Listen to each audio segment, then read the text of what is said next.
Sir Jagan గారి పైన రాయితో దాడి చేసిన వ్యక్తిని పట్టిస్తే 2 లక్షలు ఇస్తామని చెప్పేసి పోలీసులు అనౌన్స్ చేయడం జరిగింది సార్. అంటే ఇప్పటి వరకు కూడా ఎవరు దాడి చేశారో మరి దొరకలేదా? మార్నింగ్ న్యూస్ వచ్చింది పట్టుకున్నారు అని చెప్పేసి, మరి ఆ వార్తల్లో నిజం లేదా? అసలు పోలీసుల స్ట్రాటజీ ఏంటి సార్? యాక్చువల్గా ఈ సంఘటన జరిగిన తర్వాత పోలీస్ కమిషనర్ 20 మందితో కూడిన ఒక టీంని, ఒక 6 టీములుగా ఫామ్ చేసి సిట్ని ఏర్పాటు చేశారు ఏసీపీ ఆధ్వర్యంలో. సో ఈ సిట్ ఇప్పుడు దీని మీద రకరకాలుగా పనిచేస్తుంది. యాక్చువల్గా ఇప్పటివరకు అయితే ఉన్న ఐడియా ప్రకారం ఇది అజిత్ సింగ్ నగర్లో జరిగింది. అజిత్ సింగ్ నగర్ ఈ జరిగిన స్పాట్కి దగ్గరలో వివేకానంద స్కూల్ ఉంది, ప్రైవేట్ ఇన్స్టిట్యూట్. దాని పక్కన గంగానమ్మ గుడి ఉంది. ఈ గంగానమ్మ గుడి ఈ కాలేజ్ కావచ్చు లేదా స్కూల్ కావచ్చు, ఆ దగ్గర దాని నుంచి వచ్చినట్టుగా ఇప్పటివరకు దాన్ని ఒక సెక్యూరిటీ జోన్ లాగా క్రియేట్ చేశారు. సో అయితే మామూలుగా ఏం జరుగుతుందంటే, జనరల్గా ఏదైనా సంఘటన జరిగినప్పుడు ఆ ఏరియాలో ఎవరన్నా రౌడీ షీటర్లు ఉంటే వాళ్ళని అదుపులోకి తీసుకోవడం అనేది కామన్ ప్రాక్టీస్, పోలీసులు చేసే కామన్ ప్రాక్టీస్. అలాగా కొంతమంది రౌడీ షీటర్లని అదుపులోకి తీసుకున్నారు. అందులో ఒక అతని పేరు మాత్రం బోండా బొమ్మ కూడా చెప్తున్నాడు. వంకా సీను అనే ఒక రౌడీ షీటర్ని వాళ్ళు అదుపులోకి తీసుకున్నారు. అతన్ని బయట పెట్టాలి, అతని వాళ్ళే వైసీపీనే చేయించింది అనేది అతను తీసుకున్నాడు. అంటే రౌడీ షీటర్ల దగ్గర వైసీపీ అటాక్ చేశారని. సో అదే ఒకటి చేశారు. తర్వాత ఆ స్కూల్లోనే 25 సీసీటీవీల ఫుటేజ్ కూడా పోలీసులు తీసుకెళ్లారు. తర్వాత 3 సెల్ ఫోన్ టవర్స్ ఉన్నాయి ఆ పరిధిలో. 3 సెల్ ఫోన్ టవర్స్ పరిధిలో 20,000 ఫోన్లు యాక్టివ్గా ఉన్నట్టు గుర్తించారు. 20,000 ఫోన్లు డేటాని అనలైజ్ చేయడం అంత ఈజీ కాదు కదా ఇవాళ, దానికంత టైం పడుతుంది. సో ఇప్పుడు ఏం చేస్తున్నారంటే, ఎవరైనా సెల్ ఫోన్తో వీడియోలు కానీ ఏమన్నా తీసారా, లేకపోతే వీడియో కెమెరాలు ఏమన్నా వాడారా అన్న యాంగిల్ నుంచి పోలీసులు ఏం చేశారంటే, కమిషనర్ ఒక ప్రకటన ఇచ్చారు. ఆ ప్రకటన ఏంటంటే, ఎవరి దగ్గర ఉన్న సెల్ ఫోన్ ఫుటేజ్ కానీ లేకపోతే వీడియో ఫుటేజ్, అంటే ఎవరు రాయి విసినారని తెలిసే విధంగా ఉంటే, ఆ ఫుటేజ్ ఉంటే మీరు మాకు అందించండి. అందిస్తే మేము 2 లక్షల బహుమతి ఇస్తాము, ప్లస్ మీ వివరాల్ని సీక్రెట్గా ఉంచుతాము అనేది ఆఫర్ ఇవాళ పబ్లిక్గా ఒక నోటీస్ ఇష్యూ చేశారు. అంటే వీళ్ళకి ఏంటంటే, ఇప్పటికి కూడా కన్క్లూజివ్ ఎవిడెన్స్ అని ఏమి ఇంకా దొరికినట్టు లేదు.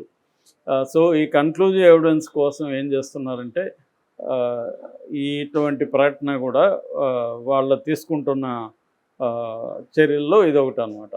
అంటే ఎక్కడైనా, ఎందుకంటే ఇప్పుడు జగన్ వెళ్ళినప్పుడు కానీ ఎనీ లీడర్ వెళ్ళినప్పుడు అనేక మంది సెల్ ఫోన్తో వీడియోలు తీస్తుంటారు.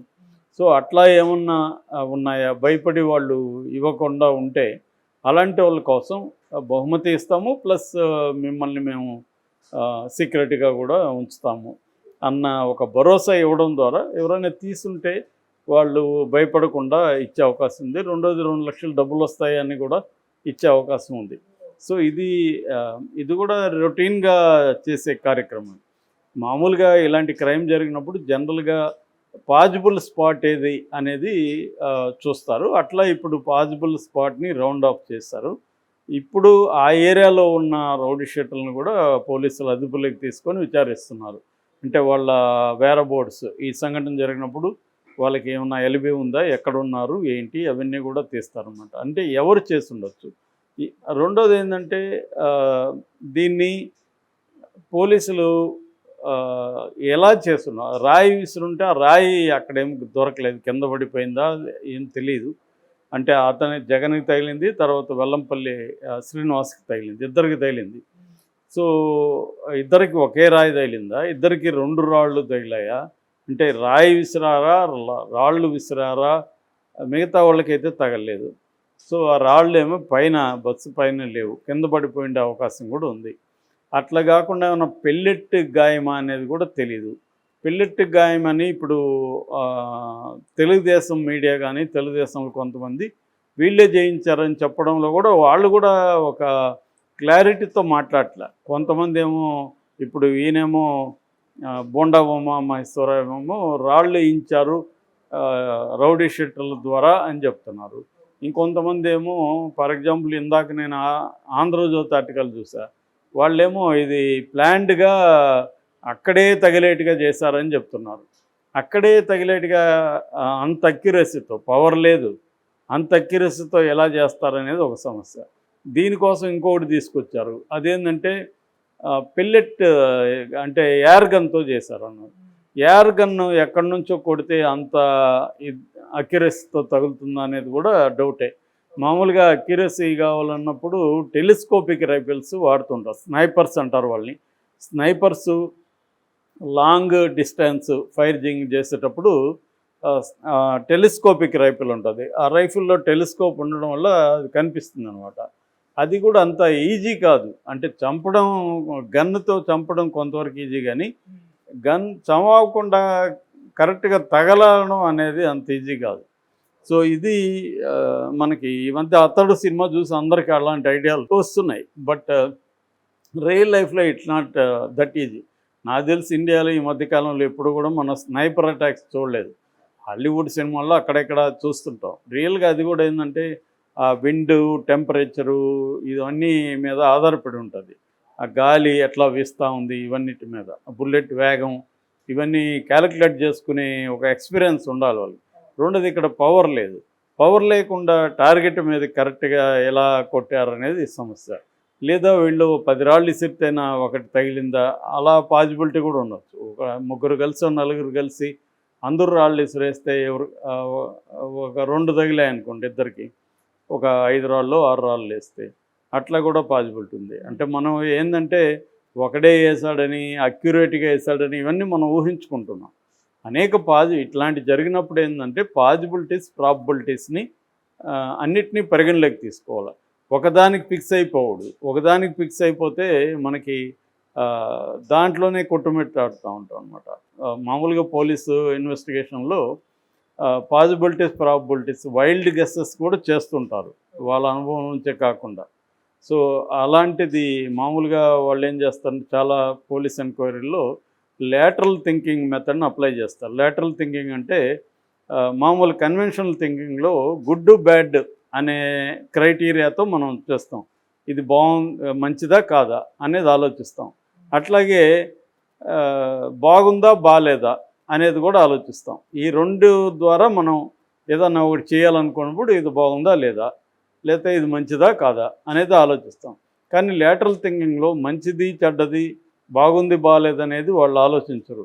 ఎన్ని రకాలుగా జరగచ్చు, how many possibilities or probabilities are there అనేది ఆలోచిస్తారు. గుడ్ బ్యాడ్ కానీ బాగుంది బాగాలేదు అనేది అక్కడ ఉండదన్నమాట ఈ లేటరల్ థింకింగ్లో. దీన్ని డిబోనో అనే ఒక ఆయన ఈ లేటరల్ థింకింగ్ డెవలప్ చేశాడు అనమాట. సో అలాగా ఇన్వెస్టిగేటివ్ మెథడ్స్లో కూడా లేటరల్ థింకింగ్ని అప్లై చేస్తూ ఉంటారు పోలీసులు.